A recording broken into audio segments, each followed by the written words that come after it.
बिस्मिल्लाहिर्रहमानिर्रहीम अस्सलाम वालेकुम। किद्दां तुसीं वधिया उम्मीद करदी हां सब खैरियत नाल होणगे। अज दी रेसिपी बहुत ही खास आ, बहुत ज़बरदस्त आ। कदी कदी कुछ दिल नहीं भी करदा हुंदा कुछ पकाने नूं, और कदी मूड नहीं हुंदा कि दाल सब्जी गोश्त वगैरह किसी चीज़ दा मूड नहीं हुंदा पकाने वास्ते, और ना ही दिल करदा हुंदा वा।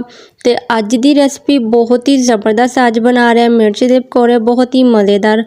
कदी कदी इदां दी चीज़ां भी बहुत ज़बरदस्त लगदियां वा और बहुत मज़ेदार। अच्छा जी, मैं इमली नूं भिगो के रखिया होया सी, ठीक है ना। इमली दा पानी जिहड़ा ना मैं निकाल लिया वा, गुटलियां वगैरह इहदे निकाल लियां, ठीक है ना। इहदे विच मैं जीरा पाया वा 1 चम्मच, और सुक्का धनिया हरा धनिया, ठीक है ना। हरा धनिया मैं पीस लिया सी, अच्छी तरह इहदी चटनी बना ली सी, और इहदे विच पा रही है हसबे ज़रूरत नमक, ठीक है। इमली नूं तुसीं इन्ना ज़्यादा पतला नहीं करना, ठीक ना। इमली नूं तुसीं बिल्कुल गारा ही रखना वा, गुटलियां सिर्फ निकाल लेनियां वा, बिल्कुल कम पानी रखना इमली ते, और बहुत मज़ेदार इहदी चटनी बन जाएगी। है देखो इदां तुसीं रेडी कर लेनी आ। अच्छा जी, बिस्मिल्लाह करदे हां। हुण बेसन नूं रेडी करांगे, ठीक है ना। बनाना कित्ता वा भी मैं तुहाडे नाल शेयर करूँगी। इहदे विच मैं नमक पाया वा और हल्दी पा रही हां, ठीक है ना। मिर्च वगैरह कोई चीज़ ऐड नहीं करूँगी, अच्छी तरह मिक्स करूँगी, और इहदे विच मैं पानी पाऊँगी, ठीक है ना। बिस्मिल्लाहिर्रहमानिर्रहीम, बिस्मिल्लाह दी बरकतां। पानी इहदे विच ऐड करूँगी, इन्ना ज़्यादा इक्को दफ़ा नहीं पा देना कि पतला ही हो जाए बेसन, बिल्कुल गारा या रखांगे। इन्ना ज़्यादा पतला नहीं करना, ना ही इन्ना ज़्यादा गारा होगा और ना ही इन्ना ज़्यादा पतला, ठीक है ना। अगर तुसीं मेरे चैनल ते नवें तो जल्दी ना जाके मेरे चैनल नूं सबसक्राइब कर दो, और नाल ही बैल आइकन दा बटन प्रेस कर दिओ ताकि तुहानूं हर आने वाली वीडियो मिल सके। बहुत मज़ेदार अज दी रेसिपी है, बहुत ही पसंद आ, मेरी फेवरेट रेसिपी आ। मैं तुहाडे नाल शेयर करन दी आ। कदी जो मेरा मूड नहीं हुंदा ना कोई भी चीज़ पकाने नूं, ते मैं बिल्कुल यही ट्राई करदी हां, बहुत ही मज़ेदार। अच्छा देखो बेसन भी रेडी कर लिया सी, हरियां मिर्चां नूं मैं अच्छी तरह फिल कर लिया, ठीक है ना। जो इमली मैं बना के रखी सी, जो चटनी इहदे विच ऐड कीती सी मैं, वो सारी एक एक मिर्च ते मैं फिल कर लिया, ठीक है ना। बीज मैं निकाल ले सीगे ताकि इन्ना ज़्यादा तिखियां भी हुंदियां ना, बहुत तेज़ हुंदियां हरियां मिर्चां।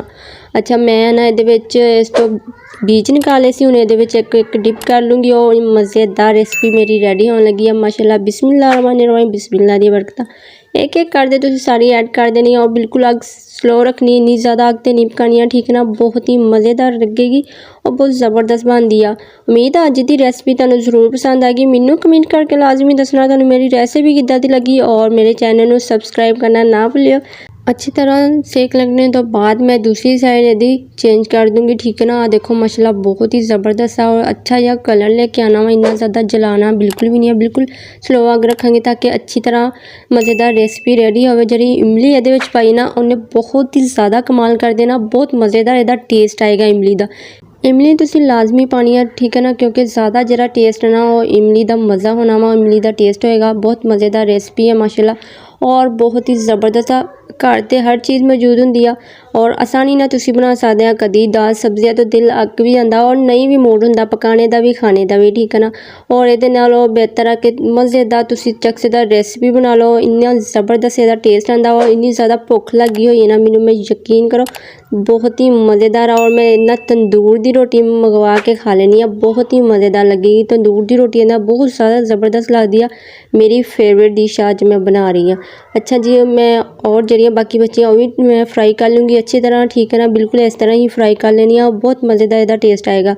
मेरे चैनल नूं सबसक्राइब नहीं किया तो जल्दी ना जाके सबसक्राइब कर दो, और बेल आइकन नूं प्रेस कर दिया करो ताकि तुहानूं हर आने वाली वीडियो मिल सके।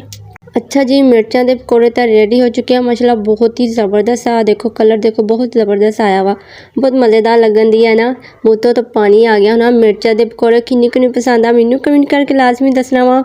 माशाल्लाह मेरी रेसिपी तो रेडी हो चुकी है, बहुत ही मज़ेदार बहुत टेस्टी है। उम्मीद है अज की रेसिपी तुहानूं भी पसंद आएगी। मैनूं कमेंट करके लाजमी दस्सिओ, और मेरे चैनल नूं सबसक्राइब करना ना भुल्लिओ, नाल ही बैल आइकन दा बटन प्रेस कर दिओ ताकि तुहानूं हर आने वाली वीडियो मिल सके। अपना बहुत सारा ख्याल रखिओ, असीं फिर मिलांगे नवें चस्के दे नाल नवीं रेसिपी दे नाल। ओके, अल्लाह हाफिज़।